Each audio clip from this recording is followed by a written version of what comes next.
gold. For thousands of years, humans have chased this shiny yellow metal. We've built empires for it. We've burned down cities for it.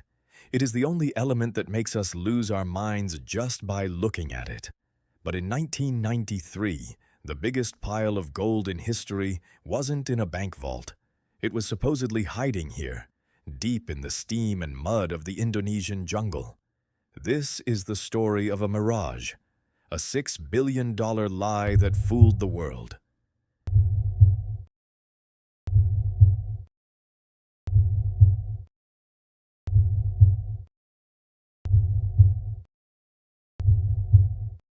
Meet David Walsh. In 1993, David was a man running out of time. He was a stock promoter in Calgary, Canada, a place where people gamble on finding oil and gas. But David? He was losing. His company, Bre-X, was worthless. His pockets were empty. He was bankrupt. Most people would quit, but David was a gambler. And when a gambler has one coin left, they don't save it. They bet it all on a long shot. So David bought a plane ticket he couldn't afford and flew to the other side of the world, Indonesia. There, he met two other men, John Felderhoff, a geologist who talked like a king, and Michael de Guzman, a man who knew the jungle better than anyone. They told David a story. They said there was gold in Busang, a lot of it. All they needed was money to dig it up. David didn't know geology, but he knew how to sell a dream. The three of them shook hands.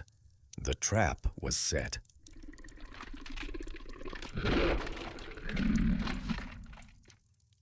Welcome to Busang. In the middle of the 90s, this was the middle of nowhere. No roads, no electricity, just tigers, snakes, and mud. Lots of mud. The team drilled holes into the ground, pulling up long cylinders of rock called cores. They were looking for the jackpot. But at first, nothing. The rocks were empty. Bre-X was about to die in the dirt. But Michael de Guzman, the chief geologist, wasn't going to let that happen. He had a secret weapon. He wasn't just a scientist, he was an illusionist. In the mining world, this is called salting. It's the oldest trick in the book. Imagine baking a cake and sprinkling sugar on top after it comes out of the oven, then telling everyone the sugar was inside the flour all along. That is what de Guzman did. He took the crushed rock samples and added gold that he brought from the outside. Some say he shaved off metal from his own wedding ring.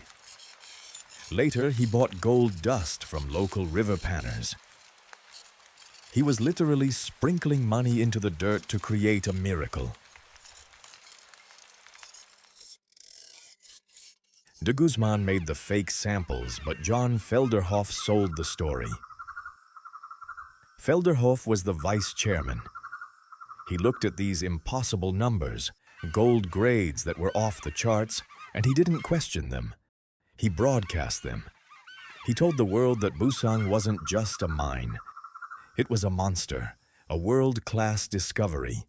With every report he signed, the lie traveled thousands of miles, from the jungle mud to the stock tickers in Canada.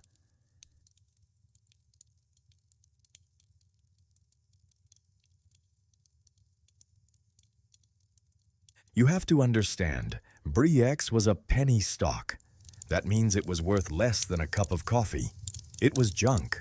But when those reports from the jungle started arriving, claiming millions of ounces of gold, that junk turned into rocket fuel. The stock went from pennies to dollars, then $10, then $100. It was the fastest money Canada had ever seen. The Toronto Stock Exchange wasn't just trading, it was burning up. Everyone wanted a piece. Taxi drivers, teachers, grandmothers. They all saw the smoke and they ran right into the fire. It wasn't just the little guys. The big banks, the pension funds, the smart money, they all lined up. Why? Because fear of missing out is stronger than logic. Analysts who had never stepped foot in the jungle were screaming, "Buy!" They called it the discovery of the century. They didn't check the rocks, they checked the stock price. And when the price goes up, everyone nods in agreement. It's a herd. And when a herd runs, nobody looks at where they are going. At its peak, Bre-X was worth $6 billion. David Walsh, the bankrupt man from Calgary, was now a king. He was on every magazine cover. He had beaten the system. From the top of the world, the view was beautiful. You couldn't see the jungle. You couldn't see the mud. You couldn't see that the entire $6 billion castle was built on absolutely nothing.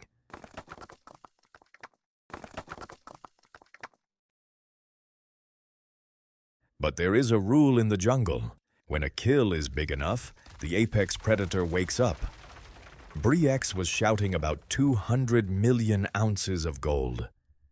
That's not just a mine, that's a national treasury. And in Indonesia, in 1996, nothing happened without the permission of President Suharto. His family, often called the First Family, watched the stock ticker too, and they decided that if there was $6 billion of gold in their backyard, they weren't going to let a few Canadians keep it all. Overnight, the government canceled Bre-X's permits. The party was over. David Walsh was cornered. To save his company, he had to make a deal with the devil. He brought in a partner, Freeport-McMoRan, a giant American mining company with deep connections in Indonesia. And he had to give a huge chunk of the future profits to the Suharto family's friends. It was a shotgun wedding.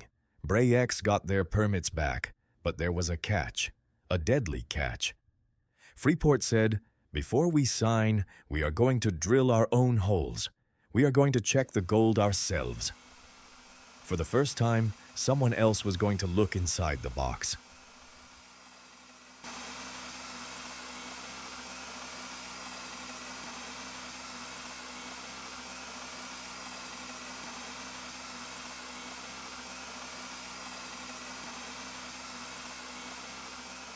Freeport didn't become a giant by being stupid.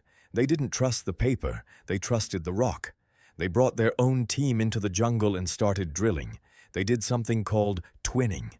They drilled new holes right next to the old ones, just an arm's length away. If there was gold in the first hole, there had to be gold in the second. It was the ultimate test. And when they pulled the samples up, the rock was gray. Dead gray. No gold.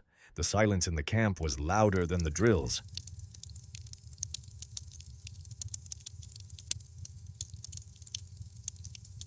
The game was up. Michael de Guzman was told to come to the main office and explain why there was no gold. He got into a helicopter. He never arrived. The pilot says that at 800 feet, Michael opened the door and jumped. He fell into the endless green ocean of the Borneo jungle. Did he jump? Was he pushed?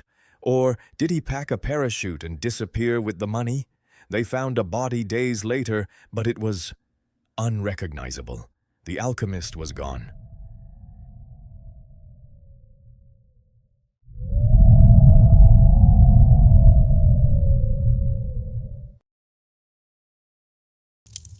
And then, as if by magic, the evidence vanished too.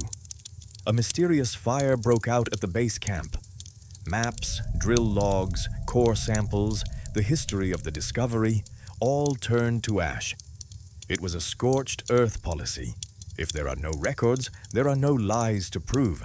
The jungle reclaimed the site, leaving only smoke and unanswered questions.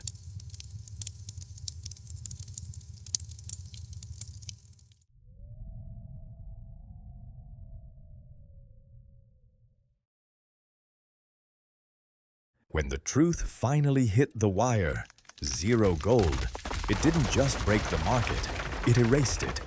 In minutes, $6 billion of wealth simply ceased to exist.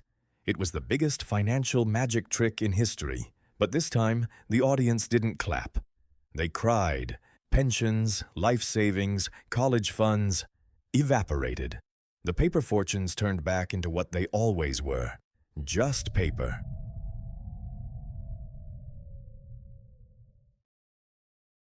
And the architects? Michael de Guzman was dead in the jungle. John Felderhoff, the man who sold the dream, fought the law for years and won. He was acquitted. He walked away a free man. And David Walsh, the visionary? He retreated to the Bahamas. But the stress of a $6 billion lie is heavy. In 1998, his heart gave out. He died in paradise, a bankrupt millionaire. No one went to jail. The money was never found. But from the ashes of Bre-X, something new was built. To make sure we never get fooled again, the world created a shield. National Instrument 43-101. It's a set of ironclad rules. No more secret samples. No more miracles without proof. Bre-X stole our money, but it gave us the truth. The mirage is gone, but the lesson remains. And Busang, the jungle took it back. The vines grew over the drill holes. The rain washed away the camp. There is no gold there. There never was. Just the earth, waiting for the next dreamer to arrive.